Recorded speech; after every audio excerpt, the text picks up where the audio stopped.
Hey, there we are. Hello there, folks. Hello there, Patreon. Hello there, YouTube. Patreon folks, you're watching this live. Good on you. YouTube folks, if you're watching this, you're watching a recording, in which case you might want to skip to the 5-minute mark and miss this countdown. Some would say the countdown is the most interesting part of the show. Indeed. But, you know, some people do say. Hey-ho. The fact that they need therapy is neither here nor there. And we appreciate, of course, that this is an odd time for us to be doing a live, but there it is. That was scheduled. So deep gratitude for you folks that have found the time to join us. I hope you enjoy the show, and I hope you've got some questions lined up for our guest, Duncan Garrow, who's waiting patiently in the green room while we idly chat in this 5 minutes in order to give people a few moments to gather and settle in. Frank, hello there. Alison, Andrew, Graham, Moran, Abby Sue, John. Fabulous to see you. Like I say, hope you enjoy the show. This is the first... hello there, Oliver. Fair question, Oliver. Yeah, sorry, Oliver. Yeah. Well, as long as it doesn't cause. Yes, it is. Go on. You were saying. This is the first. Yeah. I mean, because we were doing what it says on the tin in this Prehistory Guys Unplugged. Even though it said that, when we were doing the lives before, which were just news-based, they were pretty structured to a certain degree. This is... Yes. We've thrown caution to the wind. This is a total free-for-all. So I don't know what Duncan thinks he was getting himself into. But there we go. As the ticker tape shows, Professor Duncan Garrow, Reading University, special interests, British and European later prehistory, ritual deposition, grave goods and the material culture of death, archaeological theory, interdisciplinary approaches to objects, representations of the past in a museum context. If that doesn't get you juices going, I don't know what will. In a nutshell, one of the things that we like about Duncan is that Duncan has this under the surface, this kind of wealth of knowledge about all sorts of stuff. And so, who knows where this is going to go. Hello, Stuart, greetings to you too. I've got no idea how many are actually watching. I don't know if there are any with us that haven't announced themselves in the chat. Please do so we get an idea of how many folks are present live. I have a little number at the top of the screen on mine. Oh, do you? Don't you? Yeah. Well, that's the number of likes we've had so far, the one I can see. No, I've got it's a number of eyeballs I've got. Oh, right. I'm not seeing. Got an eyeball icon. Okay. Why do I get that and you not? I have no idea. I don't know either. Yes, it's funny this, but I always think in the countdown thing that we should have something riveting to say, but we just talk rubbish. No. That would no. That's the point of the countdown. I mean, not everybody that has a countdown does this. Some channels, you'll just get the countdown. No idle chat at all. Yeah, some people do it. Some people do a little dance. Would you like that if we did a dance, folks? No, don't respond to that. No.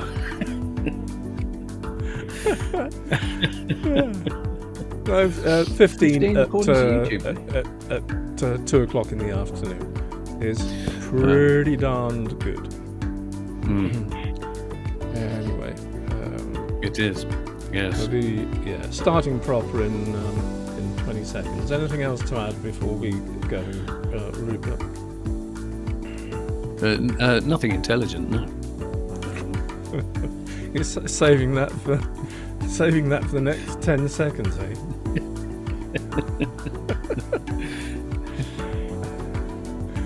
2, 1.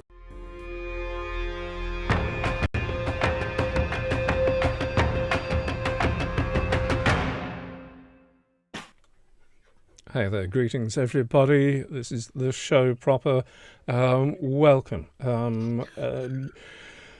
Welcome YouTube folks as well. Thank you for joining us. Thank you for joining us. Just to make clear that the live quotient of this show is exclusive to Patreon folks. So if in the future you want to catch this live and engage in the chat, then have a look at our Patreon link down below. See what's available there. I don't think I want to bat on any more about that though, Rupert, because we're preaching to the choir here because our live it's true. Well, I think for the purpose of the recording, I think it's worth saying that. So this is the first of something that we're going to be doing, not necessarily regularly, but we will be doing them, as we feel, and it's basically, a lot of you have been used to Michael and myself jabbering away about whatever. And we thought that it would be nice just to get some friends of ours from the world of archaeology, just get people on as guests, so that we can expand the conversation a little bit with people who know a little bit more than we do as well. And so yes, guests today. We are very, very happy that we have got Duncan Garrow joining us. He's a friend of ours, and we've had him on a few times, haven't we? Over the yes, indeed. Big contributor to the show, as I was saying in the countdown. To Reading University, areas of interest: British, European, later prehistory, ritual deposition, grave goods and the material culture of death, archaeological theory, interdisciplinary approaches to objects and representations of the past in a museum context. Many of those topics I'm sure we'll be covering over the next whatever it is. So I don't think we need to talk anymore. Let's say hello to Duncan and get him into the show. Hello there, Mr. Garrow, Professor. Welcome, hello, Professor. Everyone. How are you doing? Thank you very much. Thank you for that introduction. Yeah. We were trying to remember, weren't we? Before we went live, we were trying to remember when it was that we actually last chatted, because we emailed, but 18 months ago. I mean, it's just ridiculous how quickly the time flies by. It is, and from what I remember, I was in the Callanish Visitor Centre, and I was pleased to see Callanish first on your intro sequence, that's right. Which was nice. Yeah, not quite as funny as that, as I remember, but amazing place to be. I was worried about getting and bringing folk on is getting the introduction right. Is there anything? I mean, is your page at Reading University correct in all these things? Is there anything you'd like to add? Yeah, that's pretty much in the ballpark. Yeah, and you always hear, whenever you get introduced on that basis, you're always like, did I really say that? But I think they're all true, so that's good, a good start. They kind of fade in and out of view, if you know what I mean, in your life. Yeah, more in real life. But broadly speaking, I was like, actually, that's all right. That doesn't need updating.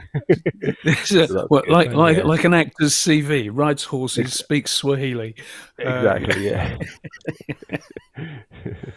And it would be my fault if it's wrong. So you'd only have me to blame anyway, or only myself to blame. So. Yeah.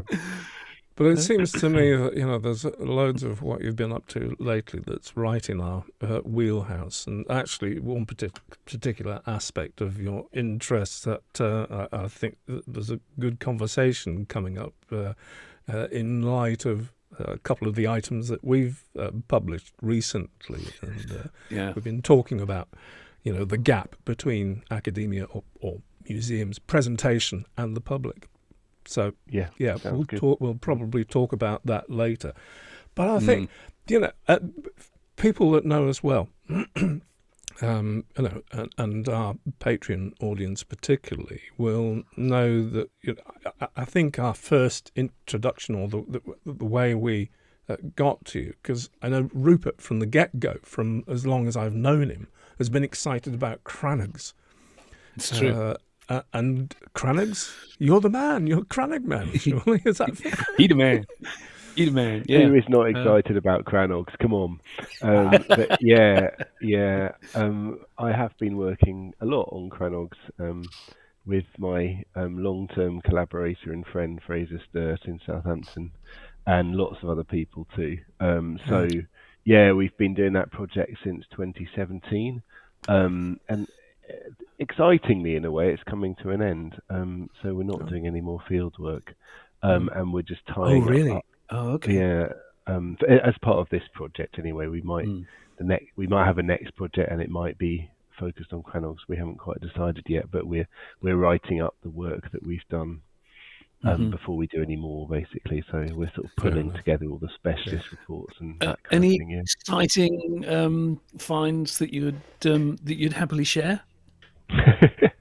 Well, there's a question. It's been more incremental, I'd say, rather than spectacular. We recently got back kind of preliminary. We did some sedimentary DNA work, that wasn't, sadly, very interesting. But it's great to prove it. It proved that there was. It kind of it's amazing because it can show you what's in the environment.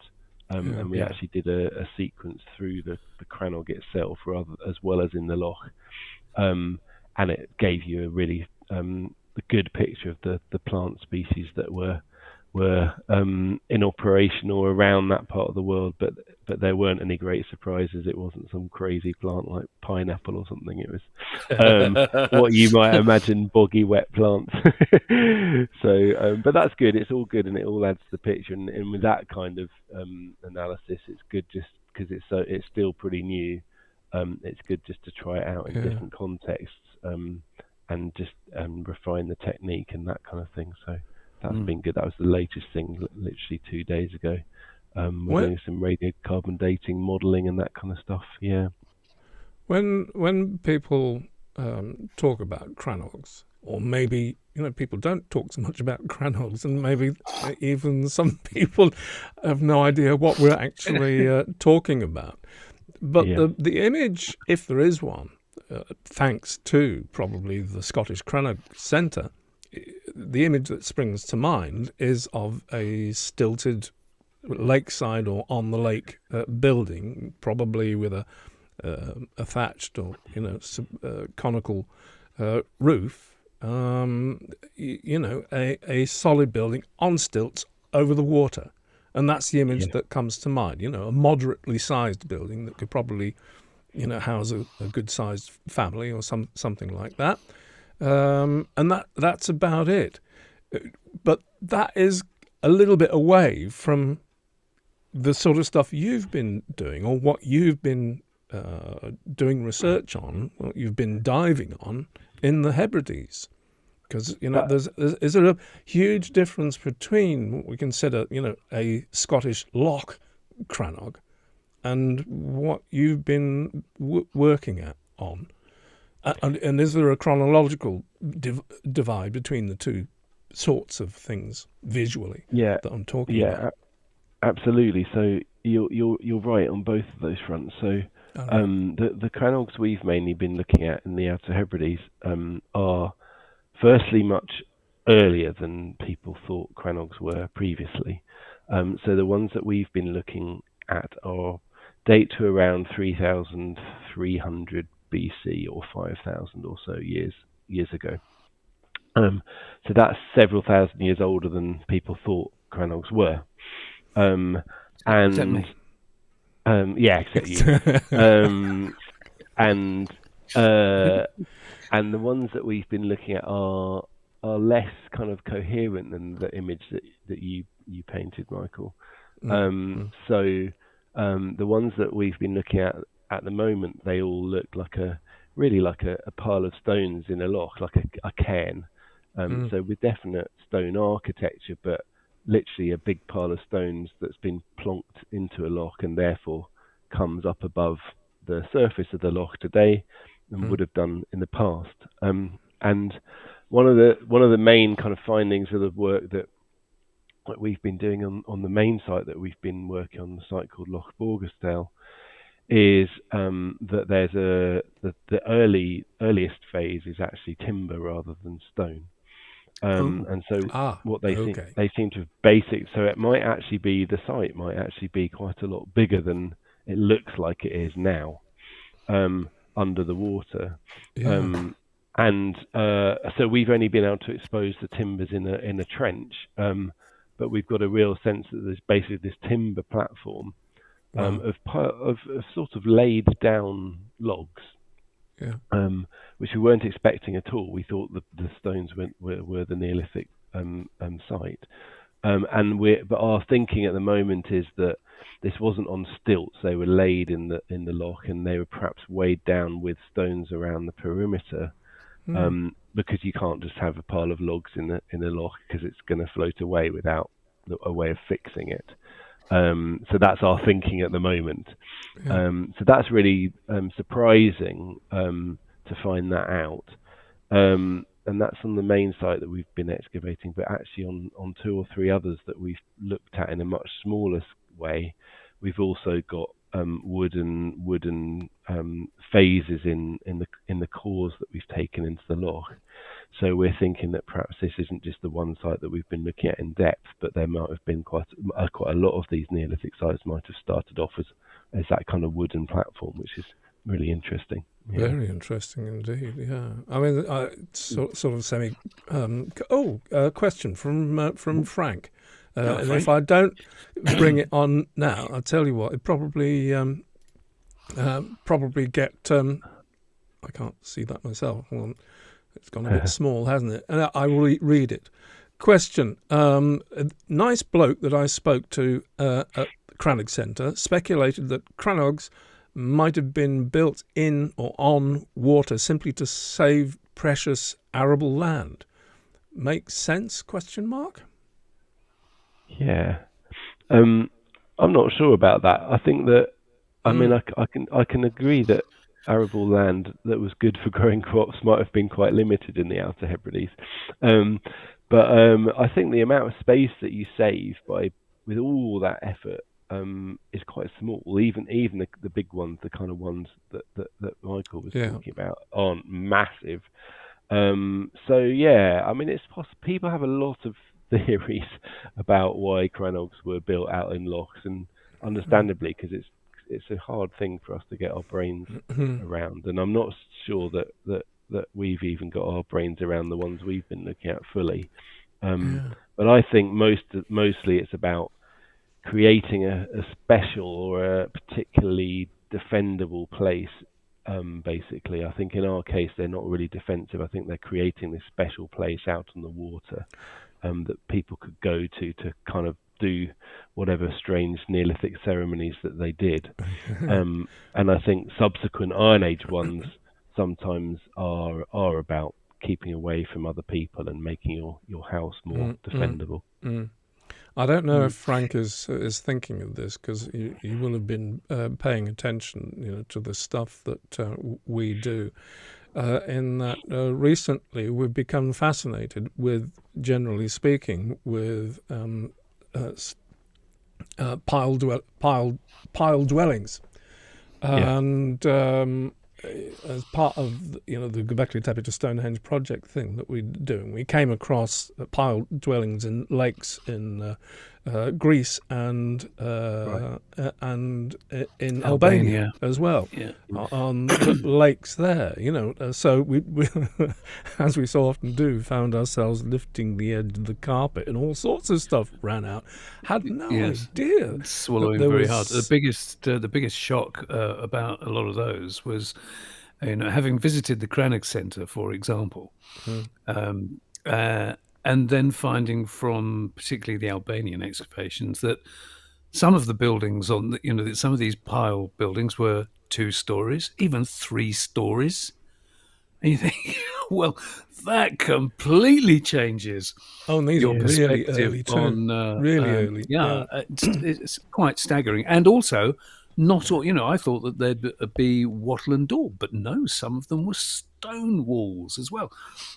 It does completely change your your list of possibilities that the sites could have been for. And I think, touching on what Frank is asking there, that looking at a crannog where you've got an artificial island that is built in the water, as opposed to these pile dwellings that are lakeside dwellings, there's a different mentality in actually placing something out in the middle of the water, or certainly away from the shore, as opposed to building something along the shore, where there's any number of reasons that I can see for that. But yes, it opens up so many possibilities anyway, I think. Definitely. Yeah. But I certainly, because these are whole settlements, and they're not necessarily built out over water. They're just stilted to avoid flooding, as levels go up and down. And because these are quite large settlements, and these folks were early farmers, depending on being able to utilize the land, and had to go to an awful lot of effort to clear land, that the margin area between the water and arable land was actually a good place to put your settlement, because then you aren't interfering with precious arable land that takes up a lot of space. But anyway, there we go. That may have been what Frank was thinking of. But these lakeside dwellings we didn't realize. There are so many, nearly 1,000 known sites across from Greece through the Balkans, Switzerland, and into Spain. Well, in fact, I mean, we can tell everybody that it was actually when we were looking at that we thought, let's ask Duncan because he must know about these things. And it was Duncan who replied to my email and with a list of things to, read this, read this, read this.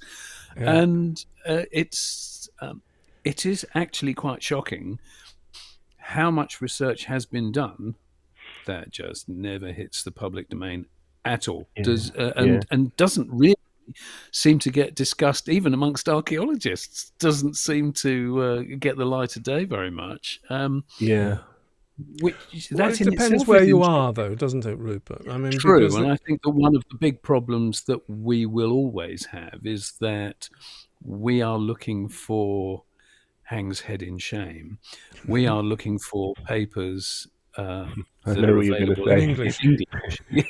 English. So all these papers that are going to be available in whether it's Greek or whatever, that obviously they are inaccessible to us for all manner of reasons. And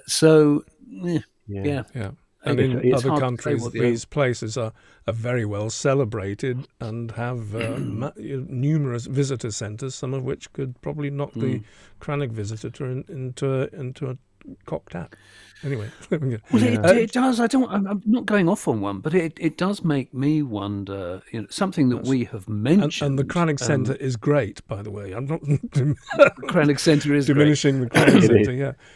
But something that we have mentioned, fairly often, is the fact that particularly Chinese archaeology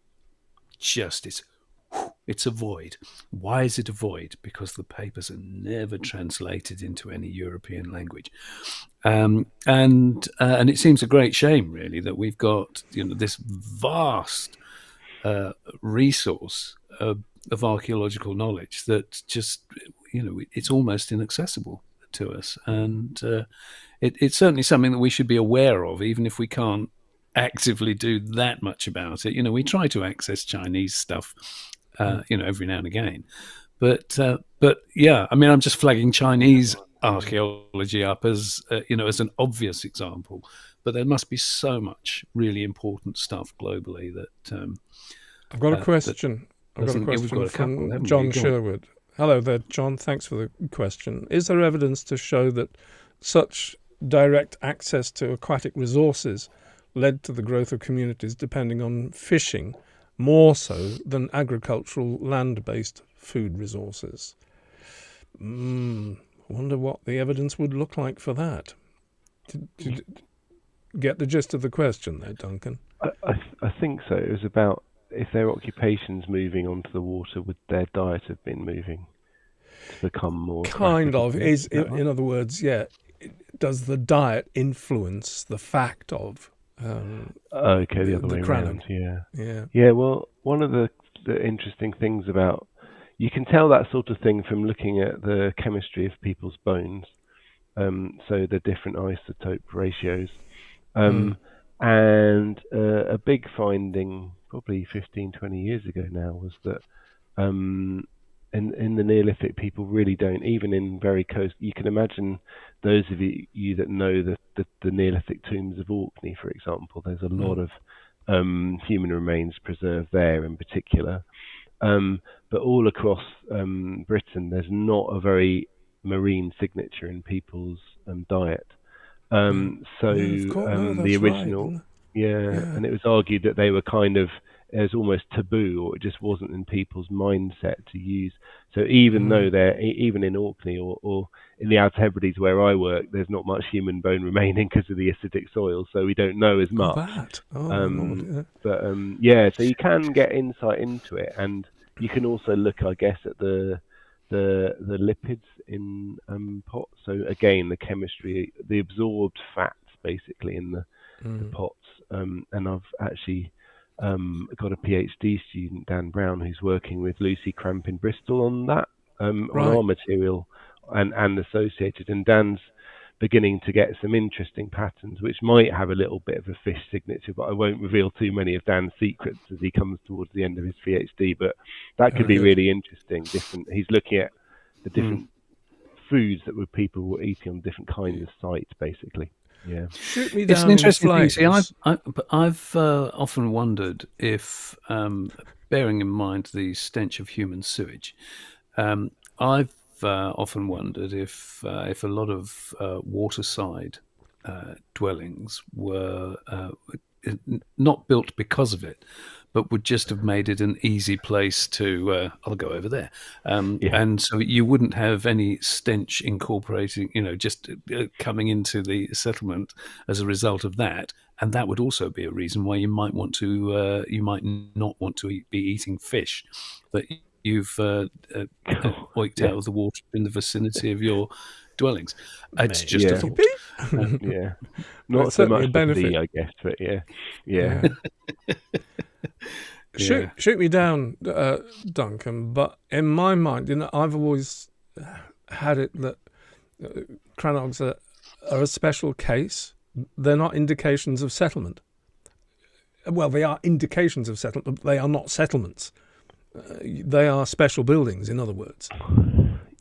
Am I down a wrong avenue here? I think some were settlements. I don't think the Neolithic ones very clearly are. What you said, are there clusters of them, enough to house enough people? No, they're not little villages. No, not like the that's what I mean. Not like the lakeside ones in the Alps. I was trying to make the distinction. No, very much so. Then they're definitely not. Sometimes you get groups of them in one loch, like as in Loch Tay, for example, but they're not. Even then, they're not particularly like a load of them really close together, and often they're different dates. So it's kind of hard. But you're right. They're not a cluster on stilts as you might imagine from. Yeah, they occur to me more like a castle keep than a. than the habitation. Exactly. Yes. And the frustrating thing is, quite often we can't see we know that there must have been other kinds of settlement on the land, but quite often you don't know what that was particularly like. So it's a bit frustrating because you can't situate them. So we don't really have a good sense of what Neolithic settlements were like at the time of our cranogs in the Outer Hebrides, and there must have been some, but we can't contextualise them because we don't know. Yeah, we've often one of the things that Mike and I were chatting about a few weeks ago was we're so obsessed with putting badges on things that we have to categorize everything that we find, and when you look at settlement areas, so take a settlement that if it was a sizable settlement, then okay, you might have had some lakeside dwellings, but the settlement stretching however far inland, and all we're left with is the lakeside stuff because of how much the damp conditions might preserve archaeology. But we still look at these lakeside dwellings and categorize them in a different way when they might just be the water side of the whole settlement. I mean, even now, pick any town, and you've got the wealthier people who live along the water's edge and probably have a boat at the bottom of the garden, and everybody else wherever they are. And I think it's quite likely that guess whose pontoon is going to be preserved come the Armageddon. Yeah, exactly that. Kind of like that. Yeah, exactly. And it's I think you're absolutely right. You have to look at the settlement in the round, don't you, and think of all the other elements of people's settlement that they had. And that's why Moss Farm's so intriguing, because that kind of looks like a normal non-waterlogged round houses, but as they were on land, but because it was built over water for reasons that we still don't really understand, it was preserved very well. Yeah. Will you miss diving in locks in the Hebrides? I really will. Yeah, actually, it's been amazing. I bet, when we've been digging in Borgestell, the site I was telling you about with the wooden platform, I haven't done a lot of diving. I've left that to the professionals. But in the survey season, so last summer and 3 summers ago, when we've been going around the whole landscape looking at new sites, it's been a brilliant experience. Just a different way of seeing the landscape, as I'm sure you'll agree. But also, it's a lovely thing to do. Oddly, in a dry suit. Yeah. And have you been able to relate the people that may have been responsible for these Neolithic crannogs to evidence on land, or the evidence of what was going on at the same time around in the Hebrides and places just down the road, Callanish and places like that, or any of the other tangible stuff that's been left behind. Which reminds me, wasn't there evidence of fields, Neolithic fields, found not far from Callanish in the last few years? Yeah, it's sort of there's something about but it stuff was like older that. work. I think it was 1990s work. But I think I'm still a bit unclear about that. But not. I don't mean that. I disagree. I just don't know very much about it. Exactly. Yeah. But there's not a lot, because there's a few chambered tombs and that kind of thing that are contemporary with our sites. But then Callanish really only starts as our sites come to an end, and maybe there's some kind of link between that in an abstract way. It's hard to work it out, because the site we're working on is really close to Callanish, just a few kilometres away. So and it can't be emphasised enough how lucky we are to be able to see some of the stuff that we can see. Considering that Callanish itself was buried under the peat for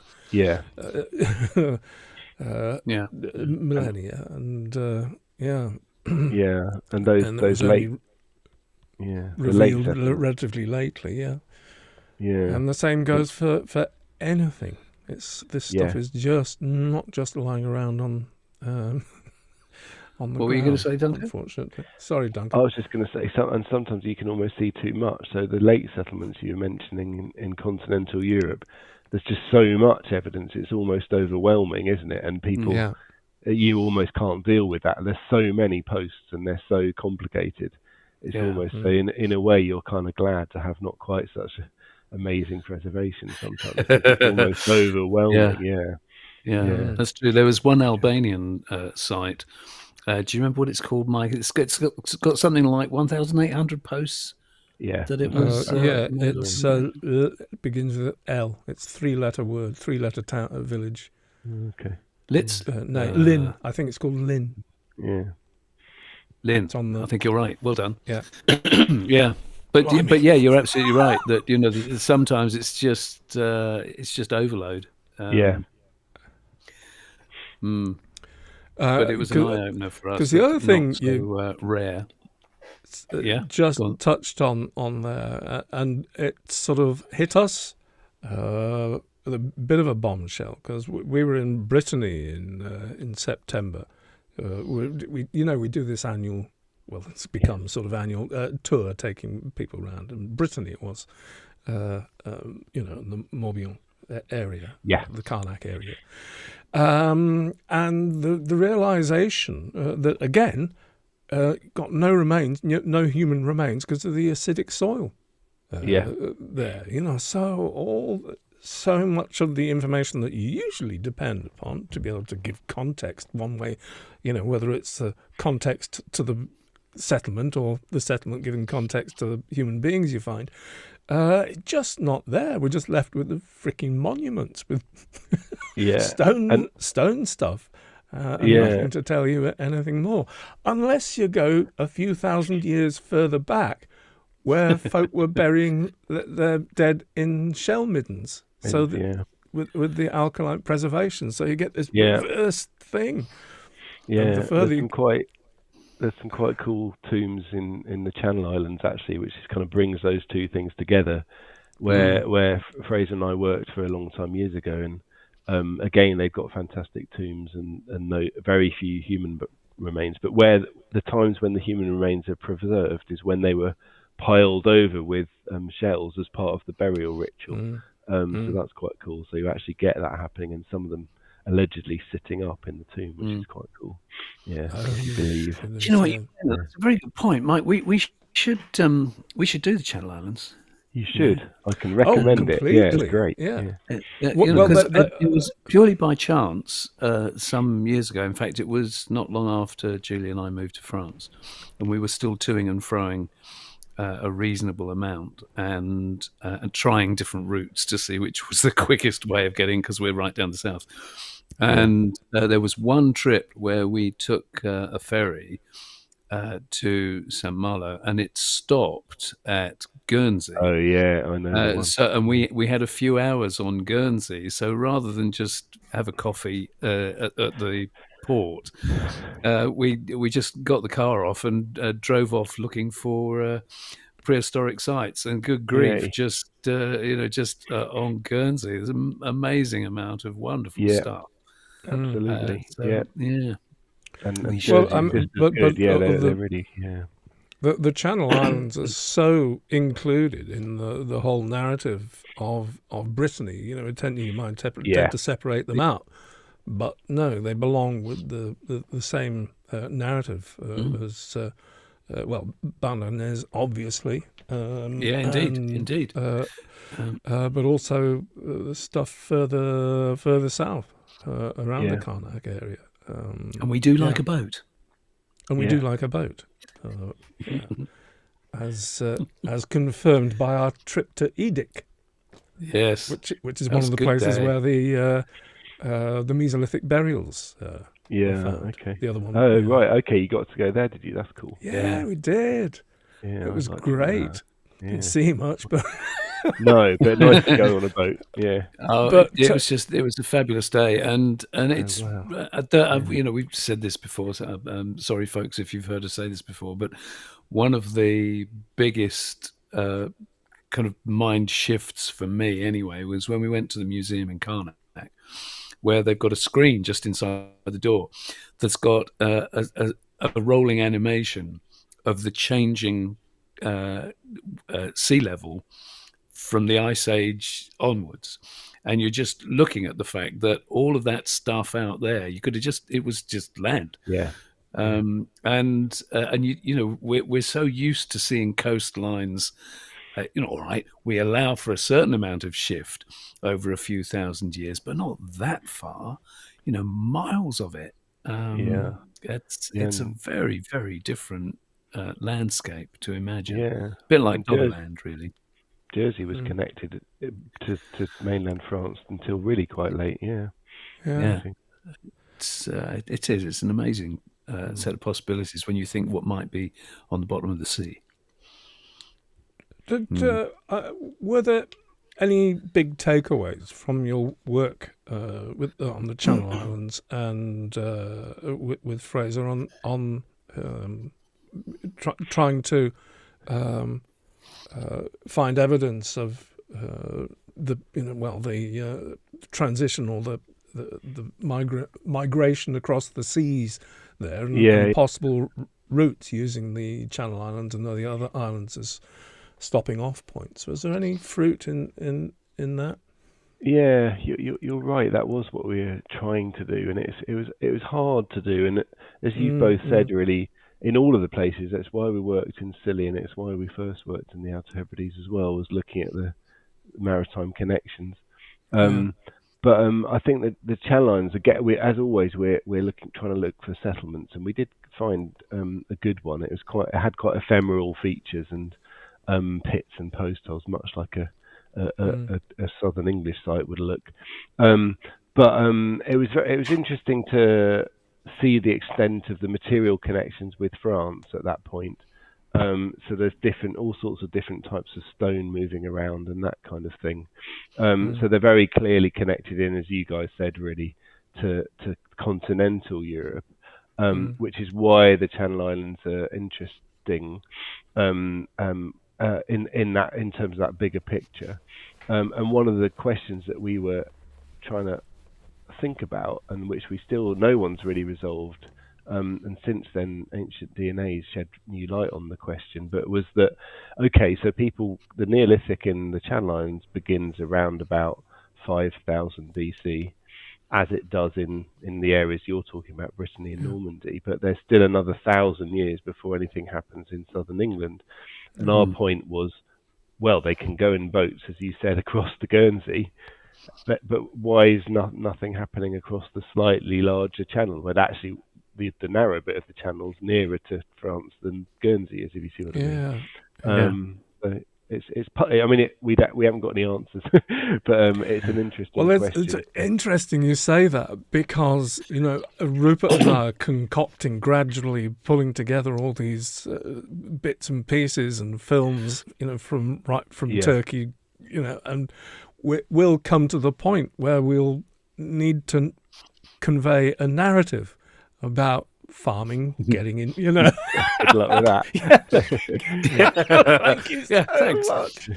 And so, it will be a matter of making choices, and or maybe we just say, well, we don't know. Well, that's the good thing. Here's what different people say. Don't know. Or will we come down one side or the other? Will we be Alison in the Alison Sheridan camp, or will we be in the Gillian Thomas camp? Or, let's not go there yet. Let's not go there.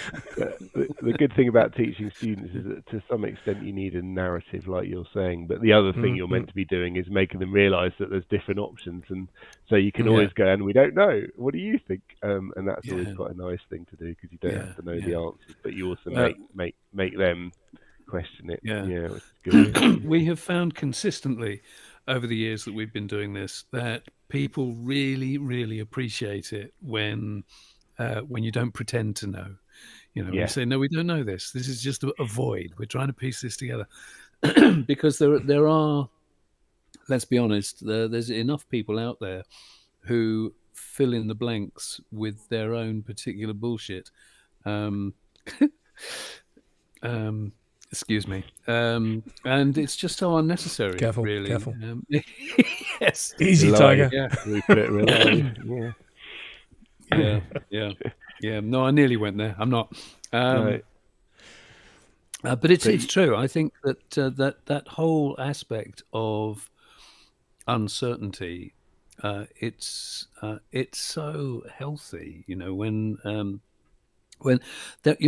you have just that fact of sea levels, for example, and the fact that you look at some of the wonderful stuff that's been found in the Solent in the last few years. That if there can be that much archaeology in those sorts of bodies of water, that turn up surprises. I mean, one of the things off, was it Baldner Cliffs? But they off the coast of the Isle of Wight, where they found it was a boat. They called it a boat building structure. But the point was that there were aspects of carpentry going on with that hadn't been associated or hadn't been recognized as existing for another couple of thousand years. So when you get something turning up unexpectedly that says, no, people were, they really did have this sorted 2,000 years earlier than people thought, it just dumps a whole mass of uncertainty in your lap. Yeah. And I find that exciting. Yeah. And I think doing especially prehistoric archaeology, in a way, you have to be comfortable with not knowing things, because you just can't know everything, and that's the fun of it, and that's the beauty of it, really, rather than the frustration. So Yeah, and now we're sort of skimming the area. I think our last output has been about Stonehenge and Mike Parker Pearson. Not that we're asking you to pass comment on a possible colleague at all, but it's it's the gap between what you know and what you as an archaeologist are expected to present. That like we're just saying, there has to be a narrative presented. And how much leeway is there to invent stuff that you don't know in order to explain the stuff you don't know? Are you kind of with me? I think so, yeah. Yeah, and it's a sort of philosophical question that's come up with us, where you get a grand overarching theories constructed on very little, but that's all we've got. That's the point. Got so little, and it's coming to that acknowledgement that in prehistoric archaeology there is so little really upon which to build. And I suppose the question is, how far can you build upon it? Yeah, and I think as you're kind of saying, different people have different levels of how far they're willing to go and how much they worry about it. So I think some people really want to have a clear story, and other people are much more comfortable with the more murky and partial one, which perhaps I fall more onto that side. But I'm sure others who might have excavated the same sites that we've been digging might have been more certain about their function and that kind of thing. But I think that's just down to personality, isn't it? Yeah. But I mean, just they found out just talking about Stonehenge. Everyone would think that's such a well understood and well known monument, and so much has been found out, not least because of the work led by Mike Parker Pearson, as you mentioned. Sure. In the last 20 years and during my career, it's mind-blowing. We'd know nothing. Really. They found the quarries. They found that one that came from Scotland. It's amazing, and none of this stuff we knew. And it's the same with ancient DNA as well, as doing that kind of thing. It's just telling us narratives that when I began my career, I would have no sense that we'd ever know it, and that's really exciting as well. It's pretty cool. I guess, I think the conclusion that we come to is that, most of the problem is the transference to the popular press, to the media and what have you. And because we discussed this, our Patreon folk know this, but it sort of bears reiterating, is that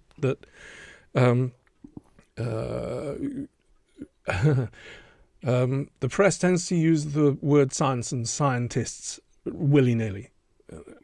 When they're talking about the area where you have to invent to a certain amount to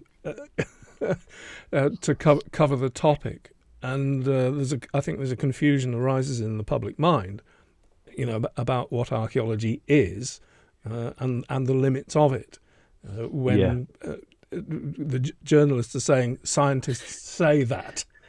And indeed, how often you can be shocked and astonished it's just by your findings. an hypothesis, or not even that, but conjecture. There you go. Yeah, that's it in a kind of nutshell. And it's hard because it's great that people are excited and want to know about archaeology, isn't it? So you want that to be happening, and it's true. It's a tricky one, isn't it? Because you get things like, and in fact, it was one of the things that came up. Maybe this is a good segue. But before the World of Stonehenge exhibition, and one of the things that came up was sailors built Stonehenge.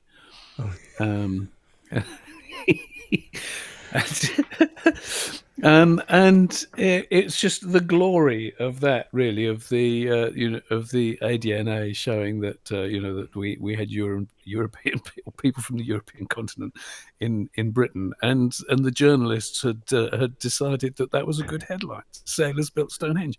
I've never seen that one. That's a good one. Yeah. It's a fantastic one. I just where do you go with that? I can't. Was that the Daily Mail, Mike? Do you remember? I don't know. I can't remember which it was, but it led us to Bettina Schultz-Poulsen. It did indeed. Yeah. So it was. Thank you. It was. Thank you, mad journalist. It wasn't wasted. But yes, you can understand how you've got a body of people who want to sell newspapers or magazines. And the headlines that they concoct are quite glorious sometimes. When we were doing our last show, which I'm editing right now, I had to stop us because Rupert and I are falling into this trap of this. It's like shooting fish in a barrel. Looking in this space between academia and journalism, because it's so easy that we're danger of becoming boring about it. So we're about becoming about criticizing journalism rather than showing people archaeology. Hello, yes. But maybe if you can do that function of getting the stories that the journalists and people are interested in, and then telling a bit more of the academic side of things. That's what we try to do. Yeah, I know, and that's great. But we still end up going. Yes. Yes. Before we forget, hold on. There's another question from John. From John Sherwood. Said, riffing off Michael's question from a while back, does Duncan have any dream discoveries in mind that would help him to explain some of those murky mysteries, or is it risky to even speculate about them? Dream discoveries. I wonder about what? Yeah. A book they did have writing. What would I like to find out? I think it would be. It's not really a dream discovery. It's not very realistic, but it'd be great to have few more human remains in the islands that I've been working on, because then we would properly understand mobility and human movement, which is ultimately what we're interested in. And that'd be really nice. So we had some Mesolithic flint tools, some microliths in the Isles of Scilly that looked like they'd come from Belgium. Most unexpectedly, really, and dating to around 6,000 BC, and no one would have expected that. They hadn't come from England, but we haven't got any bones to go with it, so we don't know don't know what the people were doing, or whether there was just this kind of coincidental creation of this crazy material culture. So that was pretty cool, but also unfathomable in a way. Did they get blown down the channel and then just hang out in the Isles of Scilly? We don't know. But really interesting. I'm not answering your question. What else? So I was in a way, wasn't I? Human remains would be good from places where they don't preserve well. Like you guys said, I mean, those Brittany tombs are so fantastic, and it's in their tombness. But the fact we just don't know who was buried in there or what was going on is quite frustrating, isn't it? That'd be good too. Great bling, though. Yeah, exactly. Nice wall paintings, that kind of thing. Yeah. Abby Sue's got a question. Yeah, it's a nice question. It's a bit basic. I wouldn't downplay it. Can you explain why ceremonial burial bones with ochre on have been found?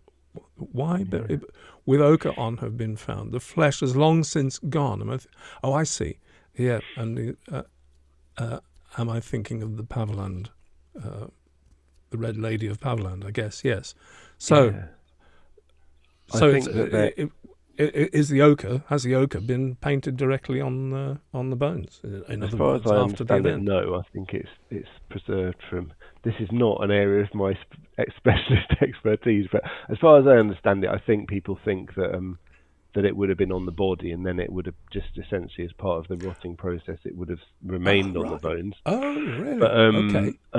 Yeah, that I've seen reconstruction images of Paviland, for example, like that. Yeah. But I'm sure that in some cases you could have got ochre put directly onto the bones as well. Yeah.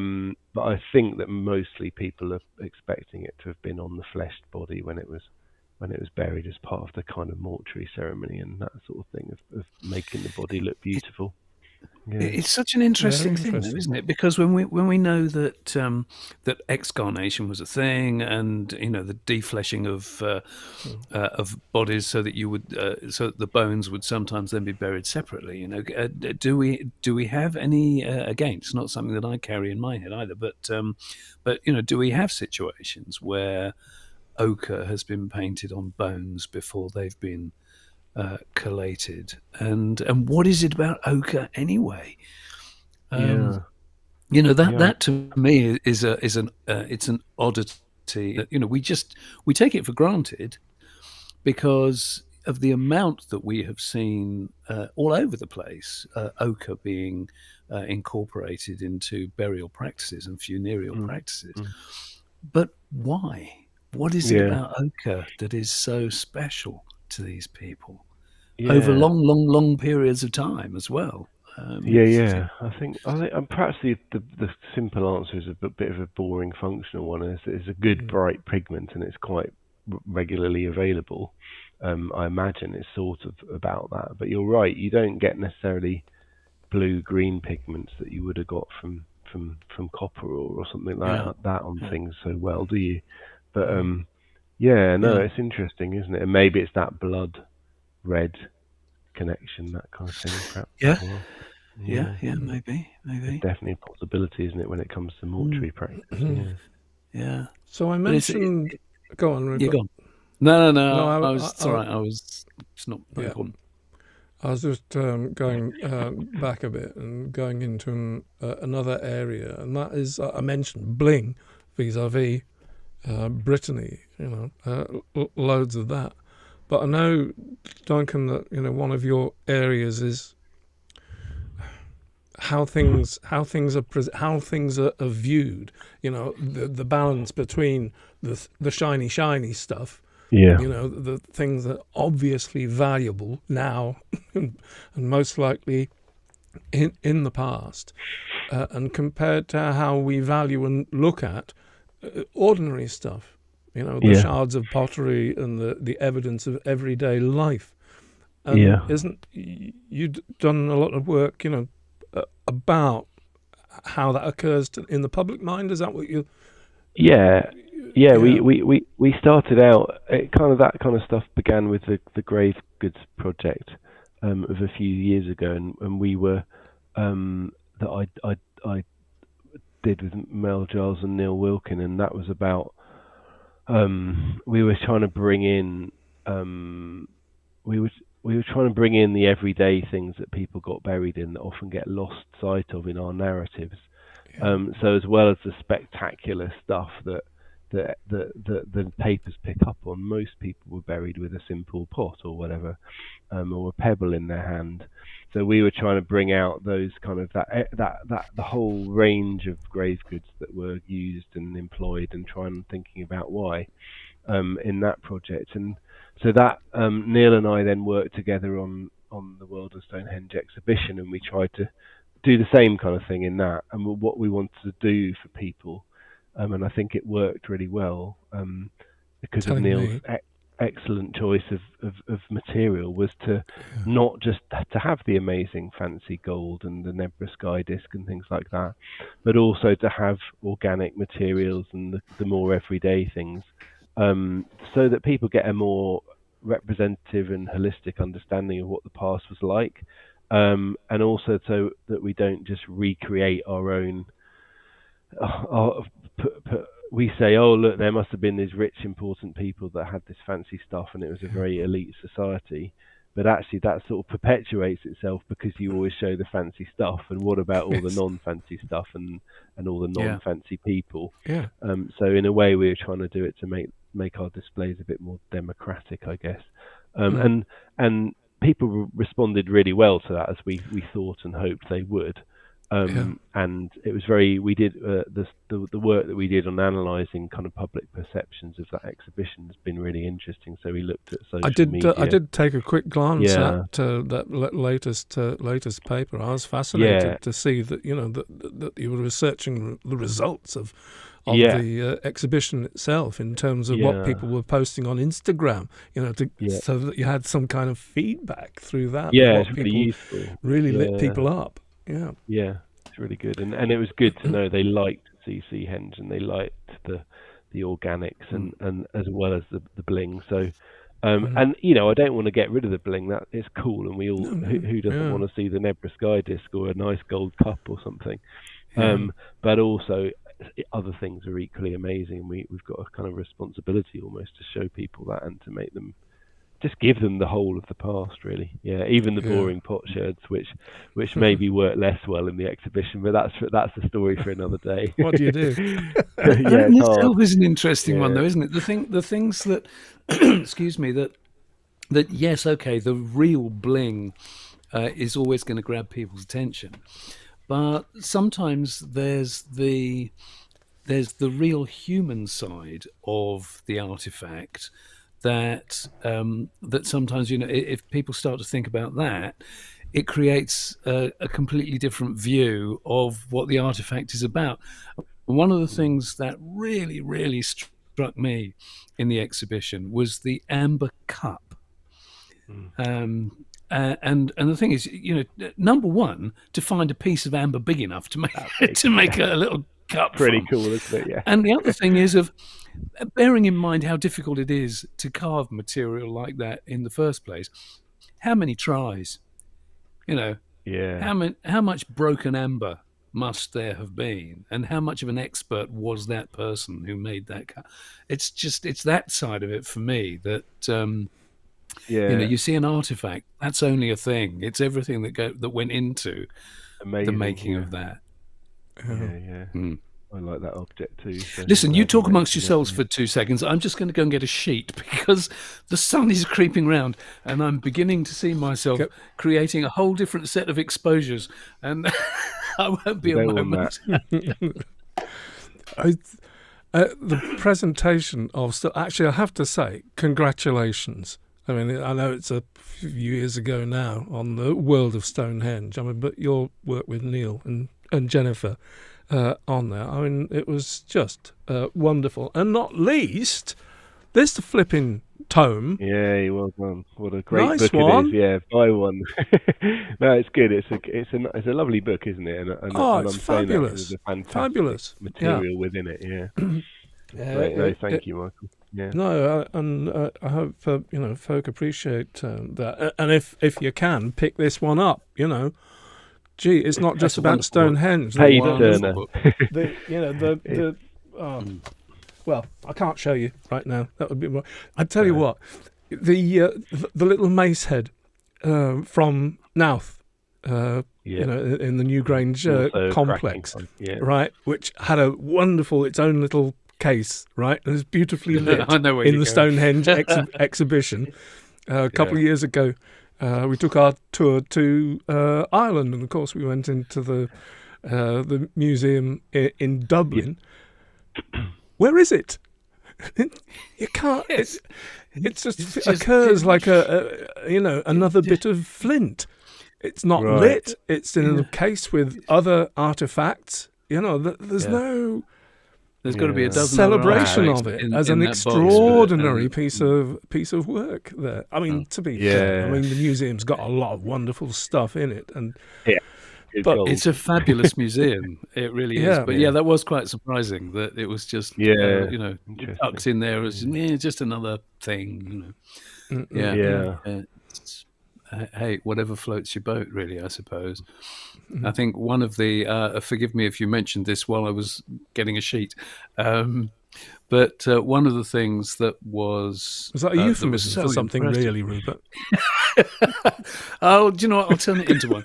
But one of the things that was really impressive in the World of Stonehenge exhibition was the wall of axe heads. That was just stunning. And it's amazing how when you take a flint axe in isolation, it's you don't really take that much notice of it, and yet to see it on that sort of scale where you are actually looking at subtle differences between this, that, and the other. I don't know why, but that just made it into something really striking that normally it might just pass you by. No, I agree, and it was really Neil had that idea right from very early on, and it was great that it got implemented so spectacular. It's really nice. It's cool, and that's one of the things you can do. You can make everyday objects, if you make them kind of artistically interesting or whatever, then people appreciate them, and then they're the same object, but people get to wonder at them and think they are amazing, which they are. We met Neil very briefly at the British Museum when Rupert and I went there. At the same time, we met Jennifer, of course. We haven't stayed in contact with Neil. We stayed in contact with Jennifer. And she's been wonderfully instrumental in. She accompanied us and got us into Stonehenge to film. Brilliant! Last June. Jennifer's in charge of Stonehenge now, so she's a good person. It helps, doesn't it? Indeed. She's getting on really well. It's brilliant. It's really nice to see. But it's true. We should have another chat with Neil. Get in touch with him. Yeah, for sure. I'll tell him to watch out. I tell you, okay, we'll do that. I'll tell you what I was going to tell you, Duncan. Talking about axe heads, Rupert, you know where I'm going with this, don't you?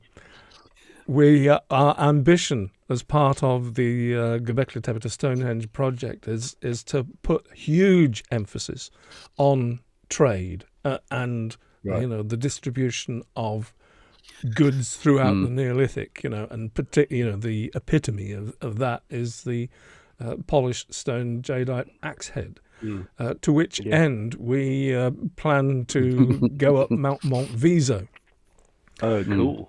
It's like it's got to be done to make the point. Take altitude. It's true. It's one of those things. I had a fantasy. I'm saying I had a fantasy. I'm determined to. Is this a time and place, Rupert? Is this sure? Carry on. Why not?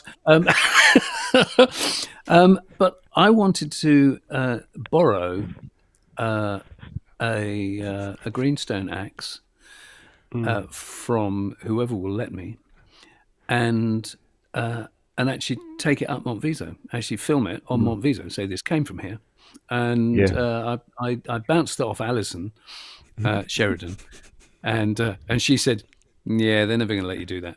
And probably right. And I thought, well, if I ask enough people, somebody might. Someone will say, yeah.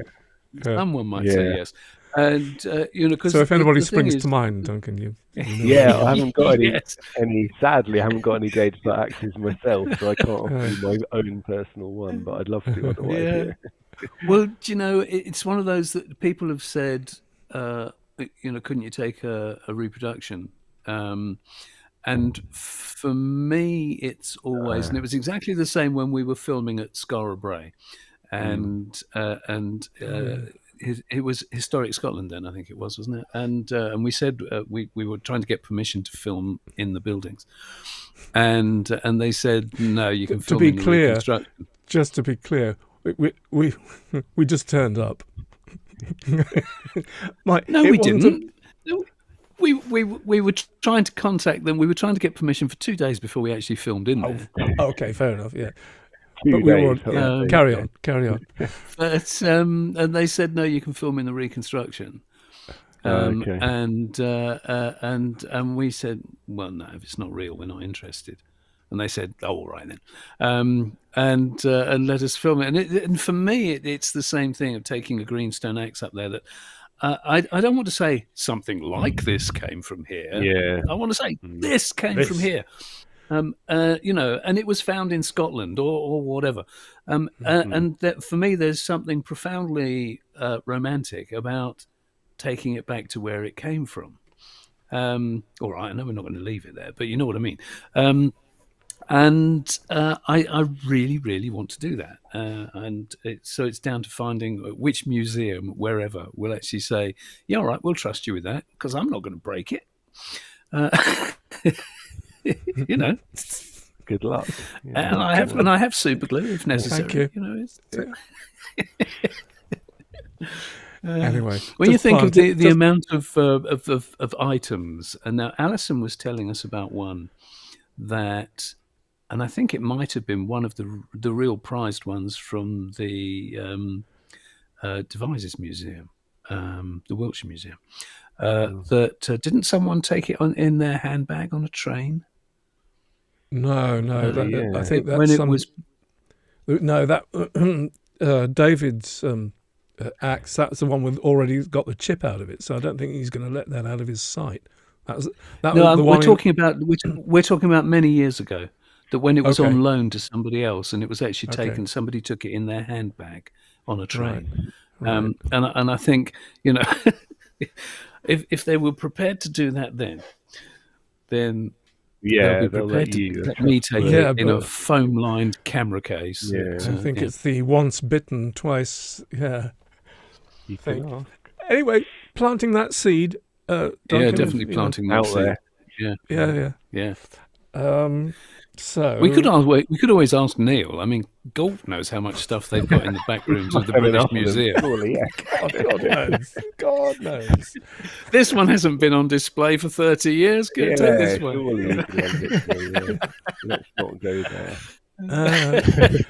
Actually, that I mean, in the same area, that could be a segue into talking about more latter day goings on with us and the the British Museum, because again, part of actually it wasn't. It's become part of the Göbekli Tepe to Stonehenge project because it feeds into the story of farming and stuff like that. But I'd recently been blown away by a visit to the Ashmolean, which has got startling stuff considering where it comes from, like bricks from Tel Es Sultan or Jericho. I think, oh my God, that's a brick from Jericho, for goodness sakes. The list of kings, Sumerian list of kings, all these things are in the same cabinet in the Ashmolean. But I came across a photograph that I'd taken there of a little gazelle head made out of granite. And looking at the photograph of the plaque, of the information plaque with it, it came from Abu Huraira, which is now under Lake Assad, but it's always referred to as the place where you can observe the transition from hunter-gatherer, hunter-collector, hunter-gardener, whatever you like to call them, to farming, to domestication of cereals and stuff like that. I think, that's crucial. That's, I'll go to the Ashmolean, do a little film of me going there, and that'll be great for YouTube. And looking at Abu Huraira on Wikipedia, in the Abu Huraira entry is a picture of a quernstone. So I had a look at that. Oh my goodness, it's in the British Museum. I thought, that trumps my gazelle head.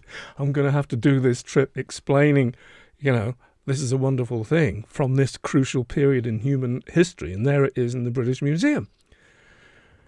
And then it's the second last bit of film that we did. It went out a couple of weeks ago. It's had 75,000 views already. And what I was trying to do with it is, there's this thing, that gets put about Göbekli Tepe being ground zero. And, one of our big tasks recently, it's not that we've sort of taken upon ourselves, but it seems to have evolved, is pointing out, no, there was stuff actually going on a long time before Göbekli Tepe, and actually, in our view, it represents an end of a period rather than the beginning of stuff. And I thought, look, but we can't actually go to Abu Huraira to show you ground zero, where things really did kick off and start changing as far as our narrative is concerned. So I thought, brilliant, I can go to the British Museum and show you don't need to go to Göbekli Tepe for ground zero if you really want to think about it. There's this thing in the British Museum. So I did that. I did a little journey through London, ended up at the British Museum, and pointing at it, I declared unilaterally that the Abu Huraira quernstone was ground zero. But I just wondered, you must have a look at it, but I just wondered how that plays into, thoughts you have had with Neil, I guess, about how museums, not just the British Museum, present themselves and create narratives around objects in their possession and what they choose to show. That quernstone, which is sort of in its own nice glass case, it's in room 51, but most people just drift past it. And I'm thinking, oh my God. Pretty cool. I mean, it's in a room with other interesting stuff. It's within arm's reach almost of the drums, the chalk drum, Folkestone drums. In that room, I know what you mean. Yeah. But no, you're right. I think there's definitely a feeling that it's not just me and Neil having an idea. It's part of a broader move in museology. I'd say that people are more interested in the everyday. Museology, that's the thing. Museology. I think museology. Museum I think studies. I guess it is. And to show that kind of thing, and like you say, it's kind of an everyday thing, but kind of symbolises a massively important point in human history, doesn't it? So I think that's a really nice example of that kind of alternative icon, as we'd have called it. It really is. It's the everyday stuff, because fundamentally it's always about the people, and if you're just showing bling, it's kind of a red herring. So I think anything that's an aspect of how people were living is fundamentally more important than how we revered them after their death. Important as that is. I mean, because it's astonishing, isn't it? It doesn't matter which museum you choose. The fact that it's like 3%, 5%, of the items actually within the museum that are on display at any one time, and that in itself is a staggering statistic, and therefore choosing which items come out, and what is going to be important for people to see. That must be an incredibly difficult thing to do, and particularly how frequently do you recycle and change things? Yeah, and things get changed so seldom because there's not money in museums to happen. Yeah. And I think a lot of museum curators, especially in the UK, would feel that they're kind of trapped in their display, and they like enormously to do something different, and there's just not the money to do that. And which is hard, isn't it? It's hard to have something that you're showing people that you feel is out of date. But that's just the way in which society values museums, I guess, or the level to which it values them, which is a complicated business, isn't it? Yeah. Well, I noticed in the discussion or the conclusions in the latest paper on this very topic is that you noted that museums are very good at the push as far as social media is concerned, and putting stuff out. So it tends to be one way. But what you have, set an example of in that paper is look at what people are actually sharing, what they're actually talking about in social media, and having that as a feedback loop, as to how you're doing, and also maybe you suggest being a bit more proactive about that in future, as actually interacting with the people that have, as an entity, as a. Yeah, absolutely, and it's really exciting, that aspect. And of course, it will take some energy to do that, and a slightly different way of thinking, I think. But it would be really exciting if you could do that. And the way we did it, all we can do is reflect on how things worked retrospectively. But you're absolutely right. What we're trying to say is that museums are meant to be a bit more democratic and to include lots of different voices and to listen to their audience, not just talk at their audience.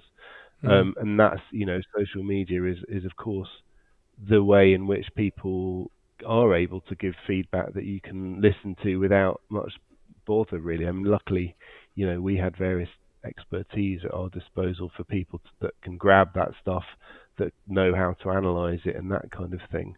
But that, you could do it at all sorts of different levels, and I definitely think there's scope for museums to listen to people and to be more democratic, and that's what we're trying to say. And I think if they could do that, perhaps not in every case, but it could be really exciting. You're absolutely right, and thanks for picking up on that. 'Cause I think, we've got to keep dynamic and keep museums relevant, and make them relevant in different ways as well. Most importantly, perhaps, and that's one of the ways in which you can do it. I agree. Yeah. Okay.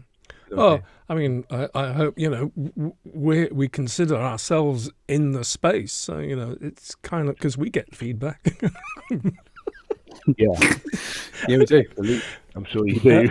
And most of it is hugely positive. But we do hear from the negative side. Not least of which is the appropriation bit. Museum, not theft exactly, but appropriation. Well, that is what people say, isn't it? Well, that's all stolen anyway. And it should all be repatriated, So I don't want to get into that. No. But it's interesting, it's a very loud argument, but it's a minority argument, and sometimes it's I don't want to get into it, but getting the balance right there is a difficult one if you're going to engage in that conversation, which I don't really want to do.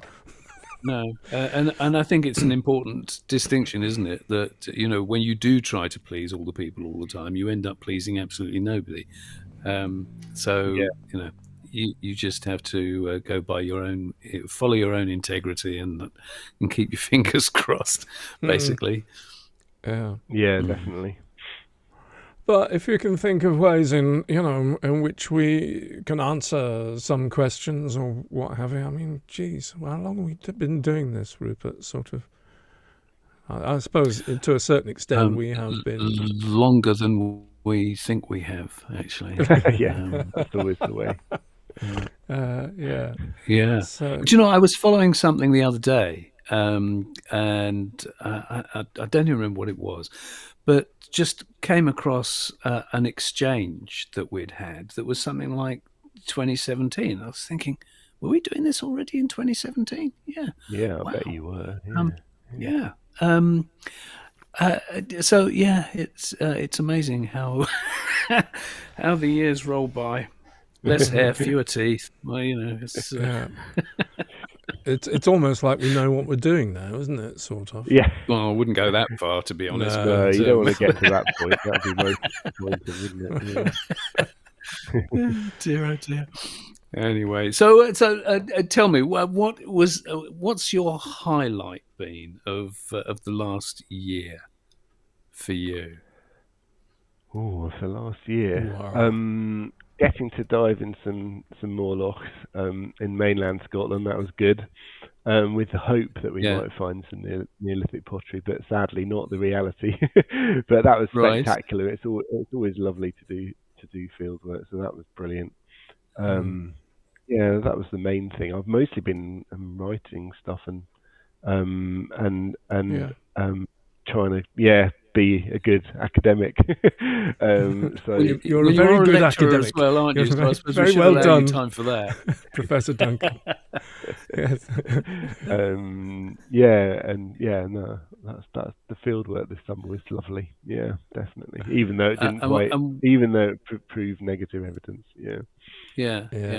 Well, hey, it's still valuable. But okay. And what about your highlight? If you take any notice of other, don't mean that. Your highlight of other people's work.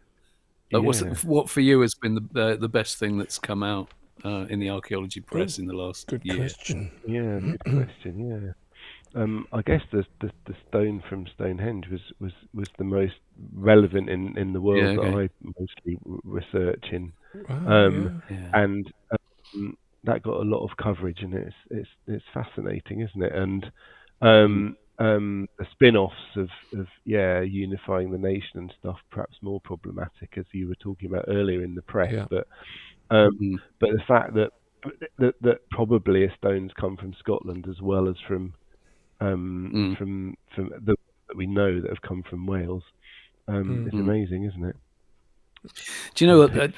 Saying that, there's a couple of aspects to it that I find particularly interesting. One of them is, and I'm going to ignore the most recent stuff about unifying the entire nation, but I do find it interesting that we have got, in terms of mainland Britain, we've got England, Ireland, and Scotland, and those to this day, or to that day, they are the locations that are represented, as far as we know, in Stonehenge. And so, you can only take the history of England, Ireland, and Scotland back so far, but when you can go back thousands of years and those separated locations, if you like, are still present, I find that really quite profound. And one of the other things that is just a little niggle that might be going absolutely nowhere is, and it's something that we've had a conversation on Patreon before, so we now know that the altar stone at Stonehenge came from Scotland, northeast Scotland, and we still crown monarchs on the Stone of Scone. Now, has anybody done petrology on the Stone of Scone? Probably not. How wonderful would it be? Because I don't think there's a core. There isn't a core of the stone. But apparently, and forgive me, folks, somebody, it was a patron who mentioned this, and I can't remember who it was, but somebody pointed out that actually going back to whenever, there was a piece of the Stone of Scone that was broken accidentally, and that is actually stored somewhere else entirely. And so, for me, I think it's, how could you not do that? Surely you've got to do some petrology on the Stone of Scone and find out if it's connected with the altar stone at Stonehenge. I mean, good grief, that would be incredible. That we're still crowning our monarchs over this piece of stone that was important enough. Do you know? Dream on. Really exciting. Yeah, I'm sure they must geology of that. Yeah, but I don't know. I can't. It's just one of those things. Interesting. Yeah. Yeah. Don't know. Wouldn't that be exciting though? Yeah. Just a couple of comments, not questions. John says, I'm always learning. Sorry. Yeah, well done, Abby. Yeah. New phrases from these programs. I have museology and hanging the sheet. Yeah, which everyone can imagine what they want to with that one. And, Abby says, suppose diving is a good way to avoid the midges. You are so right, Abby Sue. And on the very few occasions where we've had bad midges, it's mostly too windy for them. Us terrestrial people have been very jealous of the underwater crew. Let's just put it that way. Yeah. Okay, gotcha. Yeah. I have known of more than one natural history team who have been supposed to have been doing research in the Highlands and have just had to give up because of the midges. Yeah. What will 2025 be taken up with mostly, Duncan? Yeah, good question. Getting Cranogs written up. How about that?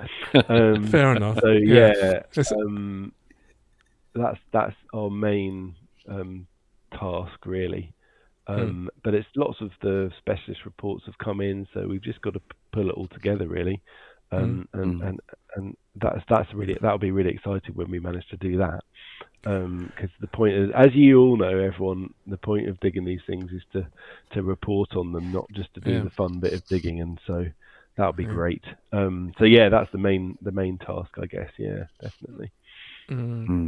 Is it a terribly onerous task for you? Do you enjoy writing in the academic, in the voice? I do enjoy writing, yeah, and site reports are a different beast to a more, different kind of, the broader scoped academic book. They're more, in a way, more dry. But there's definitely scope to explore ideas, like we were doing at the beginning of this conversation about the meaning of Cranogs and what we've learned and how they fit into the wider context and that kind of thing. So you can definitely talk about that kind of thing. But a lot of it articulating, 20, 30 different people and their expertise into a coherent narrative, which I do really enjoy.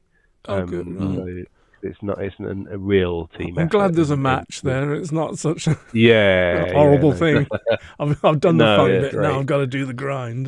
Yeah, no, I really enjoy it too. Oh, that's great. Fine. Yeah. I feel happier for you now. Good. Yeah. I'm glad. Not like cataloguing 500,000 pieces of flint. No, some people would enjoy that though. Yeah, true. They really would. Yeah. But perhaps not any of us three. Yeah. No. So I don't suppose you've got a view over that horizon beyond, or have you? No, we've got vague views, but we really need to. Fraser and I need to bang our heads together and work out what we're going to do fieldwork wise. But I'm not just being secretive; it's genuine. Not having a clue. We'll be on to tell you what we're up to when we finally come up with it. That'd be good. A report on whatever. We'll hold you to that. Oh man, it's been so great talking to you. I knew it would be. Covered a lot of ground. And I'm sure, there's loads more we can chat about in the future. So, we're going to be rolling over these things. So if ever you've got stuff to say and want to dive in or, consider us a mouthpiece or whatever you where you want to. No, thank you. That's brilliant. It's great. Yeah, nice to be involved. So with that, I think, Rupert, it's time to pull the plug to say ta-ra for now. No, as Mike said, thanks ever so much. It's great to see you, Duncan. My pleasure, absolutely, and nice to see you both too. And thanks everyone for listening. I hope it's been good. Thanks to you folks on Patreon for sticking with us and asking your questions. I hope this worked for you as well. And people out there, don't forget we do have a wonderful Patreon membership. Details in the description below to link to our Patreon page. Only $5 a month. Actually, you can sign up to a limited membership for free to see what we're going on. Also, you'll find a link to our Buy Me a Coffee page, which funds goings on with the Göbekli Tepe to Stonehenge project. Probably more details up in the corner there in a moment. With that, I think that's enough said. Enough said for the time being. Take good care, folks. Cheers for now. See you next time. Bye-bye. Bye.